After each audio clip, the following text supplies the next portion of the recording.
બનાસકાંઠા જિલ્લાના સરહદી તાલુકામાં ભારે વરસાદથી થયેલ નુકસાનને લઈ વડવાળા દૂધરેજ ધામના મહંત અને વિહોતર ગ્રુપ ઓફ ગુજરાતના અધ્યક્ષ દ્વારા મુખ્યમંત્રીશ્રીને વિશેષ રાહત પેકેજ માટે ભલામણ પત્ર પાઠવ્યો।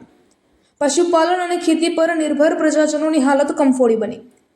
બનાસકાંઠા જિલ્લામાં ગત 5 થી 8 સપ્ટેમ્બર દરમિયાન પડેલા ભારે વરસાદના કારણે સરહદી વિસ્તારમાં આવેલા સુઈગામ, વાવ, થરાદ, ભાભર, દિયોદર, લાખણી સહિત પાટણ જિલ્લાના સાંતલપુર અને રાધનપુરના ગામડાઓમાં ભારે તારાજી સર્જાઈ છે।